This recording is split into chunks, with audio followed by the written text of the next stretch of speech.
छत्तीसगढ़ में कुछ ही दिनों के बाद चुनाव होने हैं। 2 चरणों में मतदान होना है। पहले चरण का मतदान 7 नवंबर को होने वाला है, लेकिन इससे पहले दोनों ही पार्टियों के केंद्रीय नेतृत्व के नेता छत्तीसगढ़ पहुंच रहे हैं और इसी कड़ी में आज पूर्व कैबिनेट मिनिस्टर भक्त चरण दास जी छत्तीसगढ़ पहुंचे हैं। छत्तीसगढ़ माटी से हैं, ये खुद भी कहते हैं कि मैं छत्तीसगढ़िया हूँ। सर, क्या बताएंगे, आज का दौरा आपका खास है। आप कहते आए हैं कि कांग्रेस पार्टी का जो कार्यकर्ता है उसका काम करने का तरीका जो है वो बेहद अलग होता है। कैसे अलग है सर?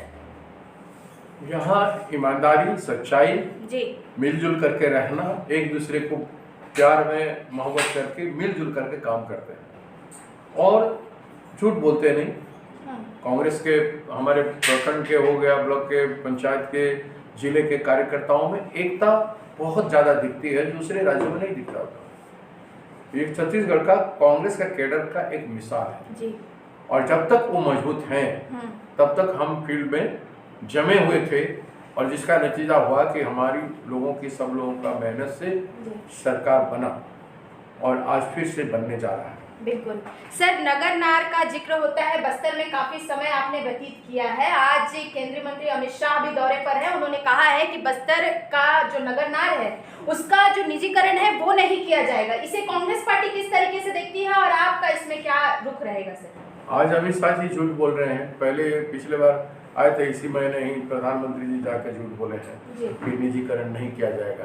तो अगर नहीं किया जाएगा तो आपका जो निजीकरण कमेटी का मीटिंग में आपकी अध्यक्षता में जो तय हुआ था उसके बाद ना सब शुरू हुआ। कई डिसइन्वेस्टमेंट हो चुका है, कई निजीकरण हो चुका है। हमारे 6 एयरपोर्ट, 6 के साथ पोर्ट्स और कई उद्योग हमारा निजीकरण हो गया है। और ये प्रोसेस क्यों नहीं, नगरनार के लिए जो प्रोसेस पिछले कई महीनों से क्यों चल रहा था, ये निजीकरण करने का प्रोसेस क्यों चल रहा है, वो तो खत्म हो चुका है। खाली बीडिंग बाकी है। 5 इंडस्ट्रियलिस्ट को चयन किया गया है कि उनके अंदर में बीडिंग किया जाएगा। तो वो सब प्रोसेस एक तरफ कर रहे हो और कहीं जनता हमको वोट नहीं देंगे, जनता हमको वर्जन करेंगे, ये सोच करके आप जनता को झूठ बोल रहे हो। स्पष्ट करो कि वो क्यों किया था निजीकरण। ये बात रखने की जरूरत है कि निजीकरण का प्रोसेस आपने क्यों किया। आप नहीं होने देंगे ये बोल रहे हैं, ठीक है, लेकिन आपने क्यों किया था? क्या था तर्क आपके पास? आपके पास कुछ तर्क तो होगा। क्यों बेचना चाहते थे बस्तर की धरोहर नगरनार स्टील प्लांट को? क्यों? सर, ये जनता का समानत है, जनता का संपत्ति है, उसको आप क्यों बेचना चाहते हैं? सर, बीरनपुर की बात करें या फिर कवर्धा की बात करें, जो हिंसा हुई, लेकिन इस पर अमित शाह का बयान आता है। इससे पहले जब वो दौरे पर आए तो उन्होंने बीरनपुर का जिक्र किया और वहां से साजा विधानसभा से इस बार भुवनेश्वर साहू, जिसकी हत्या हो जाती है, उनके पिता ईश्वर साहू को वहां से टिकट दिया गया है।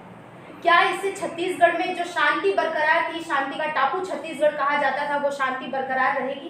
क्योंकि उनका लाख कोशिश, ये एक गलत प्रयास है। उनका प्रयास है कि वो कम्युनल टेंशन पैदा करने के लिए औजार ढूंढते हैं जी। वो एक आयन ढूंढते हैं, रास्ता खोजते हैं और ये एक रास्ता है, ये सही रास्ता नहीं।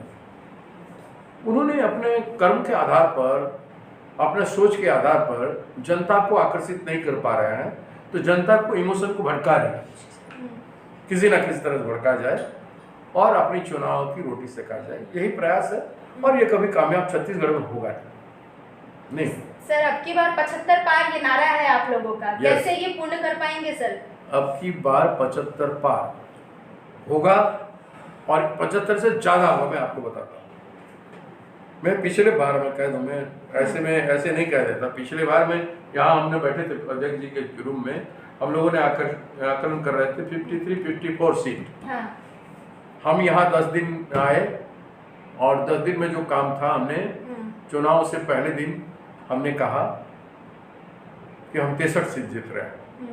उस समय हमारे जननेता लोगों के सब में भी हिम्मत आ गया था, नहीं हम 60 तक पहुंच सकते हैं। कई लोगों ने बोला। कर्म क्या था? जो काम कॉन्स्टिट्यूएंसी वाइज आज तक हुआ है और अभी जो चुनाव की प्रक्रिया में हम काम कर रहे हैं, पार्टी काम कर रही है, सीएम काम कर रहा है, सब नेता हमारे मिल के कर रहे हैं। टी.एस. सिंहदेव जी, हमारे ये अपना PW मिनिस्टर हैं अपना ताम्रध्वज साहू जी और सीएम साहब, और सारा लोग जो है चरणदास महंत के सब लोगों में बातचीत होता है। अब जैसे अभी में मेरे बेटे का शादी हुआ था तो सीएम और चरणदास एक साथ गाड़ी में बैठ के आए थे। वो तो सब लोगों में डिफरेंसेस रहता है, ठीक है, राइट पार्टी है, सबका अपना अपना रहता है, लेकिन हमारे नेता चुनाव लड़ने के लिए कांग्रेस को पार बनाने के लिए एक है और मिलकर काम करेंगे। तो भक्त चरणदास महंत जी कह रहे हैं कि नेता एक हैं और मिलकर चुनाव लड़ेंगे और देखना ये होगा कि कांग्रेस का रिजल्ट जब आता है छत्तीसगढ़ में तो कहां पर कांग्रेस अपने आप को पाती है। निशा द्विवेदी, हिंदी खबर, रायपुर।